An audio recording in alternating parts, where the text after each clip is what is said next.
انہوں نے کہا کہ تقریباً 2 سے 3 ملین ڈالرز بلکہ اس سے بھی زیادہ پر منتھ خرچ کیے جا رہے ہیں اس لابینگ پر. تو یہ ایک بہت بڑی خبر ہے. میں اس کو پھر دوبارہ اس کو توڑتا ہوں حصوں میں. پہلی بات تو یہ کہ رچرڈ گرنیل کو مسلیڈ کیا گیا. نمبر 2 کیوں مسلیڈ کیا گیا؟ کیونکہ یہاں پر 2-3 ملین ڈالر پر منتھ سے زیادہ پیسے خرچ کیے جا رہے ہیں عمران خان کے جو حلقے ہیں ان کی لابینگ پر. اچھا اب آئیے، اب انہوں نے یہ کہا کہ اب مجھے یقین ہے کہ گرنیل اب مزید کوئی ٹویٹ نہیں کریں گے، اور وہ چونکہ ایک آزاد آدمی ہیں، ان کی مرضی ہے جو چاہے کریں، لیکن اب وہ کوئی ٹویٹ نہیں کریں گے کیونکہ میری ان سے ابھی ریسنٹلی بہت تفصیل سے بات ہوئی ہے اس موضوع پر، اور انہوں نے یہ کہا ہے کہ مجھے مسلیڈ کیا گیا. اور ایک اور بات جو انہوں نے بہت امپورٹنٹ کی وہ یہ کہ مجھے اے آئی یعنی آرٹیفیشل انٹیلیجنس یا مصنوعی ذہانت سے تیار کردہ ویڈیوز دکھا کر مجھے یہ جو باتیں ہیں ایک نیریٹو بنانے کی، اس طرح سے ان کو جو مسلیڈ کیا گیا جو ان سے کیا گیا. اچھا اب ایک اور اس کا پہلو، تو یہ تو انہوں نے کہا. اب ہم اپنے ڈاٹس کنیکٹ کرتے ہیں. اب آپ یہ دیکھیے، ہمیں معلوم ہے کہ رچرڈ گرنیل نے پچھلے کوئی میرے خیال ہے 2 مہینے سے زیادہ ہو گئے انہوں نے کوئی ٹویٹ نہیں کیا، بلکہ اس سے بھی زیادہ عرصہ ہو گیا غالباً، اور کوئی ٹویٹ نہیں کیا عمران خان کے متعلق، پاکستان کے متعلق. ٹھیک ہے، فیئر انف. لیکن انہوں نے ایک کام اور کیا کہ اپنے تمام ٹویٹس جو انہوں نے عمران خان کے بارے میں کیے تھے ان سب کو ڈیلیٹ کر دیا، اور صرف ایک ٹویٹ رکھا جو کہ پہلا ٹویٹ تھا جس میں انہوں نے کہا تھا کہ فری عمران خان. اچھا اب دیکھیے، ہم چونکہ تبصرہ کرتے ہیں، تجزیہ کار ہیں، تو ہمارا کام یہ ہے کہ چیزوں کو کنیکٹ کر کے دیکھا جائے کہ ہمارے سامنے کیا تصویر ابھرتی ہے، اور اپنے ناظرین سے، ہمارے سننے والوں سے وہ شیئر کریں. رائٹ؟ اب تصویر یہ ابھرتی ہے عاصم کہ انہوں نے سارے ٹویٹس ڈیلیٹ کر دیے.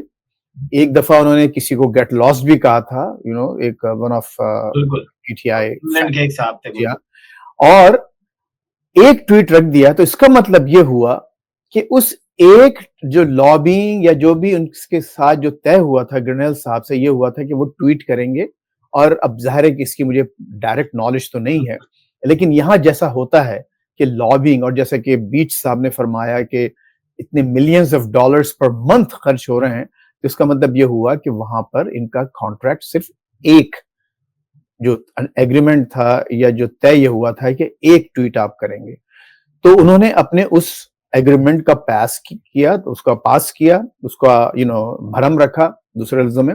اور باقی تمام ٹویٹس جو انہوں نے ایک ریئیکشن کے طور پر کیے تھے کیونکہ ان کو ملینز اینڈ ملینز ویوز ملے. تو فیض الرحمان صاحب، یہ تو بڑی زبردست، مطلب ایک پاکستان کے اندر کہنا کہ جو چیز بتائی گئی، یہ تو بہت بڑی کامیابی ہے ایک طرح سے اس حکومت کی کہ آپ نے ایک ایسے شخص کی ٹویٹ ڈیلیٹ کروائیں اور اس نے یہ بتایا کہ ہاں مجھے غلط بتایا گیا تھا. کیا کہیں گے؟ اور یہ ان کے اپنے جو قریب ترین دوستوں میں سے ہیں، خود گرنیل کے، اور بلکہ ٹرمپ فیملی کے، اور ٹرمپ کے جو بہت ہی اہم بیٹے ہیں ڈونلڈ ٹرمپ جونیئر، جو کہ often he speaks on his behalf، ان کے ایک پارٹنر ہے. اچھا اب اس بات یہاں ہی ختم نہیں ہوتی. انہوں نے یہ کہا کہ امریکہ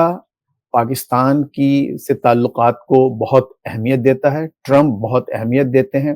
اور گرنیل صاحب بھی بہت سپورٹو ہیں پاکستان اور امریکہ کے تعلقات کے. نہ صرف پاکستان امریکی تعلقات کے، بلکہ موجودہ حکومت کے بہت زیادہ سپورٹو ہیں رچرڈ گرنیل. یہ کون کہہ رہا ہے؟ یہ کہہ رہے ہیں جناب جینٹری بیچ صاحب، جو کہ ڈونلڈ ٹرمپ کی فیملی کے قریب ہیں، بہت قریب ہیں، اور ان کا بیٹا ڈونلڈ ٹرمپ کا بیٹا ان کا پارٹنر ہے، اور جنہوں نے 2016 سے جو کیمپین چلائی تھی، اور اس وقت جو ان کے یعنی یہ جو بنے ہیں پریزیڈنٹ پچھلی ٹرم میں، اس زمانے سے انہوں نے ٹرمپ کیمپین کے لیے بے پناہ فنڈ ریزنگ کی ہے. تو اس بات سے اگر میں تو صرف اتنا ہی عرض کروں گا کہ اب اسے مزید کچھ کہنے کی گنجائش تو ہے ہی نہیں. یہ پوری جو اب اس میں مجھے اگین ہمارا کام یہ ہے کہ ڈاٹس کنیکٹ کیے جائیں. تو آپ یہ دیکھیں کہ سارا کام فوراً ہوا ہے محسن نقوی کے یہاں. میں آپ سے یہی سوال کرنے والا تھا کہ محسن نقوی کے آنے کے بعد پوری امریکہ کی اسپیشلی امریکہ کی جو پی ٹی آئی کی اعلیٰ قیادت ہے وہ اتنا فرسٹریشن کا شکار ہو گئی ہے. ان کے اتنے گندے کمنٹس اگر آپ پڑھنا شروع کریں اور یہی بات انہوں نے اب دیکھیے ہوا یہ تو اس میں چلیے ایک تو پہلو یہ ہوا کہ محسن نقوی صاحب آئے, انہوں نے پاک پیک کے جو ٹاپ لیڈرز ہیں, بائی دی وے پاک پیک جو ہے وہ صرف ایک 16 لوگوں کی ایک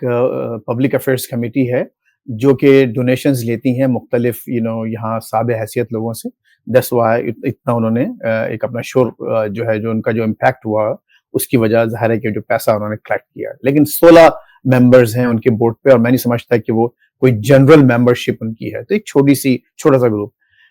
محسن نقوی صاحب ان کے جو بورڈ ممبرز ہیں خصوصاً جو سیکرٹری ہیں اور دیگر لوگوں سے ملے, ان لوگوں نے اس کی تصاویر بھی جاری کی, اور اس وقت حال یہ ہے کہ خود پاک پیک میں شدید اختلافات ہوئے ہیں اور وہ اختلافات اب پبلکلی سب کے سامنے آ چکے ہیں. جو فارمر پریزیڈنٹ ہیں پاک پیک کے یعنی ڈاکٹر راؤ کامران, وہ تو almost every day he is producing vlog, اور وہ بتاتے ہیں کہ کیا کیا جا رہا ہے اور کس طرح سے یہ لوگ اپنی پاک پیک میں جو ان لوگوں کی جو حیثیت ہے اس کو پاکستان میں جا کر کس طرح سے ابیوز کرنا چاہتے ہیں, وہ فائدے اور مراد اٹھانا چاہتے ہیں. اس کے علاوہ ایک اور کام بھی یہاں یہ ہوا کہ جو ولسن ظاہر ہے کہ ایک بڑا نام ہے, اس میں کوئی شک نہیں ہے, اور محسن نقوی ان سے ملے اور اس کے فوراً بعد وہ ٹویٹ کیا گیا فری عمران خان, ان کو millions and millions of views ملے, اس پہ بڑے حیران ہوئے, خوش ہوئے, اور انہوں نے پھر ایک اور 2-3 دفعہ اور ٹویٹس کیے. اچھا, جو ولسن بہرحال دیکھیے ایک کانگریس مین ہے, ریپبلکن کانگریس مین ہے, انفلوئنشل کانگریس مین ہے, لیکن وہ حکومت کا یا ایڈمنسٹریشن کا حصہ نہیں ہے. ان کے اس ٹویٹ کو میں ڈسکاؤنٹ نہیں کرنا چاہتا, لیکن بہرحال یہ جو اوور آل اگر آپ پکچر جو دیکھیں, امیج جو پورا بن رہا ہے آپ کے سامنے, جو پکچر ڈیولپ ہو رہی ہے وہ یہ ہے کہ اس وقت جو پی ٹی آئی کی جو لابنگ ایفرٹس تھی وہ بری طرح سے نہ صرف متاثر ہوئی ہیں بلکہ اس کا امیج بہت ٹارنش ہوا ہے. کہ اور گرنل صاحب نے اپنے دوست کے ذریعے, دیکھیں انہوں نے بیچ صاحب نے یعنی جنٹری بیچ صاحب نے یہ بالکل کھلے عام پبلکلی ان انگلش لینگویج یہ انٹرویوز دیے ہیں, یہ کوئی چھپی چھپائی بات نہیں ہے, ڈائریکٹ انہوں نے باتیں کی ہیں. تو وہ اگر رچرڈ گرنل کے بارے میں باتیں کر رہے ہیں تو میں اس کو 100% آتھینٹک سمجھتا ہوں, اور میں یہ سمجھتا ہوں کہ یہ ان کے رچرڈ کے بیہیف پر وہاں گئے ہیں اور وہاں جا کر انہوں نے یہ ساری جو ایک میں یہ تو نہیں کہنا چاہیے کہ وضاحتیں دی ہیں, لیکن یہ کہ وہ چیزوں کو ایک صحیح معنوں میں ایک پرسپیکٹو میں لایا گیا ہے, پورے سیاق و سباق میں لا کر یہ مس کمیونیکیشن تھی وہ ختم. بیسیکلی یہ تو معاملہ جو پورا جو یہاں پر لابینگ تھا, اور آج کی خبر ہے اگین جنگ کی خبر ہے, بلکہ شاید geo.com پہ آئی ہے کہ یہاں پر ایک اور کوئی فیاض قریشی صاحب ہیں ان کے پی ٹی آئی کے سپورٹر, جنہوں نے ایک اور میرا خیال ہے کوئی $60,000 کے لیے ایک نئی لابنگ فرم ہائر کی ہے, جس کے میں 15,000 پہلے پے کیے جا چکے. تفصیلات اس میں بہرحال, اور وہ غالباً آپ ہی نے وہ شیئر کی تھی اس پروگرام سے پہلے وہ خبر. تو مجھے نہیں لگتا کہ اب یہ جو لابنگ والا معاملہ ہے اس کی کریڈیبلٹی باقی رہ گئی ہے اب. اور میں دیکھیے کل ہی میں نے ایک ولاگ کیا تھا, یہ تو آج یہ باتیں سامنے آئی ہیں, میں یہی کہہ رہا تھا اس سے پہلے بھی آپ سے جب بھی باتیں ہوئیں کہ اس تمام لابنگ کا, اس تمام جو ایک نیریٹو یہاں پر جو بلڈ کیا جا رہا ہے اس کا نقصان پاکستان کو تو ہو ہی رہا ہے, لیکن جس شخص کے لیے, عمران خان صاحب کے لیے, اپنے لیڈر کے لیے, اس میں بے شک اس میں کوئی شک نہیں کہ کوئی لیڈر ہیں, ایک بڑی فالوئنگ ہے, ایک بڑی جماعت کے بانی ہیں, ان کو نقصان پہنچایا جا رہا ہے اور پی ٹی آئی کو نقصان پہنچایا جا رہا ہے. تو یہ آئی ہوپ کہ اب یہ تھوڑی سی